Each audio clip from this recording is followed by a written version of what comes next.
이 시의 핵심은 한 단어로 표현하자면 겸손이라고 할 수가 있겠습니다. 바로 다윗을 다윗되게 해준 성품, 바로 겸손의 삶이 올곧이 드러나는 그런 신앙의 고백과도 같은 시가 바로 오늘 본문 시편 131편입니다. 우리가 잘 아는 대로 다윗은 이스라엘의 역사상 가장 위대한 왕으로 그렇게 여겨집니다. 물론 가장 넓은 영토와 강력한 국력을 구축한 왕은 그의 아들 솔로몬 때였지만 다윗에 대한 평가는 이 솔로몬을 훨씬 뛰어넘습니다. 무려 하나님의 마음에 합한 사람이라는 그런 평가를 받을 정도로 다윗은 위대한 왕이었습니다. 그는 앞선 왕이었던 사울의 평가로 훌쩍 넘어 뛰어넘을 만큼 위대했지만 교만하지 않았고 사무엘에게 기름 부음을 받았지만 왕이 되려고 발버둥 치지 않았습니다. 어떻게든 사울을 죽이고 왕이 되려 하지 않았던 것이죠. 그는 사울왕과 그의 신하들에게 쫓겨 목숨을 부지하기 힘든 상황 속에서도 그래서 정당방위나 대의명분으로 얼마든지 사울을 죽일 기회가 여러 번 있었지만 그에게 손을 대지 않았습니다. 다윗은 상황이 어떠하건 자신이 붙들었던 그러한 신앙의 원칙을 지켜냈던 사람, 그가 바로 다윗이었죠. 오늘 본문 1절을 한번 볼까요? 여호와여, 내 마음이 교만하지 아니하고 내 눈이 오만하지 아니하오며 내가 큰 일과 감당하지 못할 놀라운 일을 하려고 힘쓰지 않습니다 라고 고백하죠.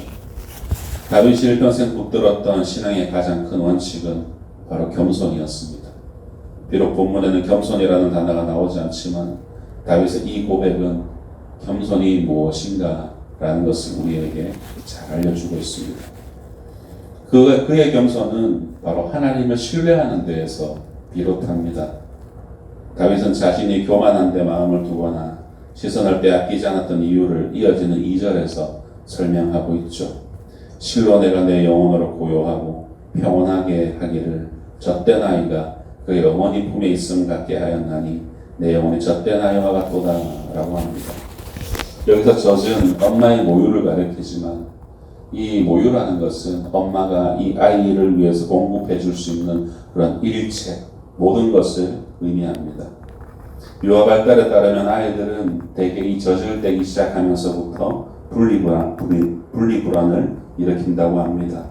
이 시기의 아이는 엄마의 품에서 떨어져 나와 엄마로부터 이 독립된 개체로 자랄 준비를 시작한다고 합니다. 즉 이때부터 아이는 엄마와 자기 자신을 한 몸으로 아니라 독립된 개체로 인식하기 시작한다는 것이죠. 그래서 아이에게는 엄마와 떨어진다는 불안감과 엄마의 간섭을 받지 않으려고 하는 독립심이 공존하게 됩니다. 젖되기 전 아이에게 이 엄마는 자신의 생존을 책임지는 공급자였습니다. 그러나 이 아이가 엄마를 공급자로서만이 아니라 그 이상의 의미를 지닌 존재로 이제 여기기 시작하면서 아이는 건강한 인격체로 자라가기 시작합니다. 이처럼 마치 아이가 엄마를 오직 젖을 먹기 위해 혹은 다른 어떤 요구를 위해서만 엄마를 찾듯이 영적 유학에 있는 사람들은 역시 하나님을 자신의 어떤 요구를 채워주는 존재로만 이해합니다. 그래서 하나님께서 자신의 요구를 들어주시지 아니하시며 불안해하고 하나님께서 자신을 버리시지는 않았는가 라고 염려에 빠지기도 합니다.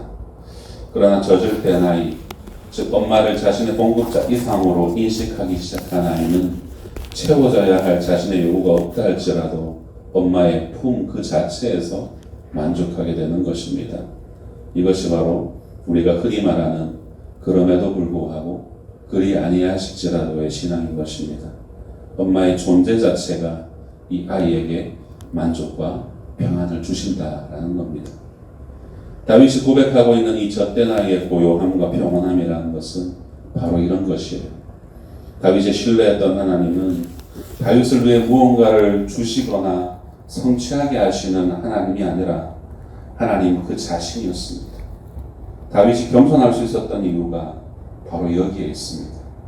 다윗은 하나님이 자신의 소망이었고 하나님 그 자체가 자신의 목적이었습니다.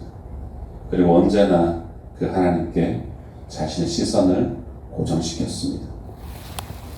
다윗은 자신의 마음이나 눈을 교만하거나 오만한 데 두지 않았습니다. 그리고 자신이 바라보고 있는 그것을 위해 하나님을 이용하려고 하지도 않았습니다. 젖을 때 나이가 젖이 아닌 엄마의 품에서 엄마의 존재만으로 만족하듯이 다윗은 하나님의 품 안에 있는 것만으로, 하나님의 존재만으로 영혼의 고요함과 평온함을 누렸던 것이죠. 그래서 다윗은 기름 부음 받았지만 왕이 되는 것에 관심을 두지 않았습니다. 자신의 손으로 혹은 신하의 손을 들어 사울을 충분히 제거할 수 있었지만, 사울을 제거함으로써 자신은 물론 자신을 따르는 신하들의 고통을 일거 해결할 수도 있었지만, 그는 그의 손을 더럽히지 않았고 하나님의 때를 기다렸습니다. 다윗의 이러한 원칙은 그가 왕이 된 뒤에도 변하지 않았습니다.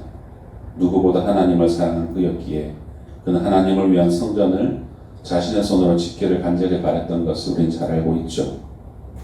그렇게 아름다운 성전을 완공하여서 하나님을 향한 자신의 마음이 이렇게 온 세계 가운데, 만국 가운데 드러나기를 얼마나 그가 염원했겠습니까?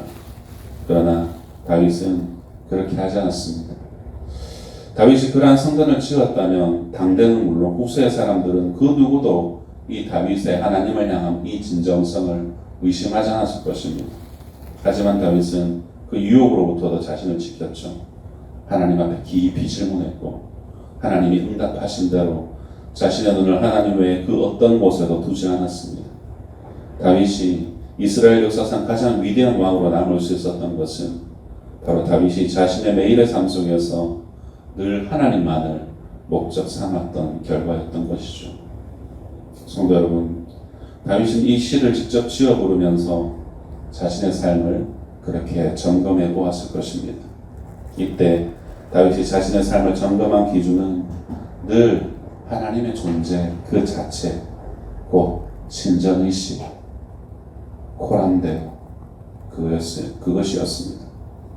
자신의 야망이나 욕심을 내려놓고 오직 하나님만을 유일한 소망이자 목적으로 삼았기에 다윗은 하나님께서 인정하시는 신실한 삶을 살 수 있었던 것입니다.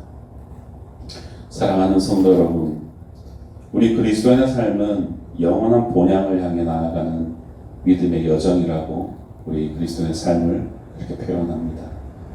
이 믿음의 여정에서 가장 중요한 것은 하나님을 신뢰하며 그분을 바라보는 것입니다. 그래서 다윗은 마지막 3절에 이렇게 고면하고 있죠. 이스라엘아, 지금부터 영원까지 여호와를 바랄지어다. 왕관의 보석 같은 사랑하는 성도 여러분, 말씀을 정리하겠습니다. 다윗의 신앙은 늘 현재형이었습니다. 그래서 그는 3절에서 지금부터 여호와를 바라라 라고 권면하죠. 지금 나와 함께 하시는 하나님을 바라보기에 그 하나님께서 우리의 영원까지 책임지심을 믿는다는 그런 고백인 것입니다.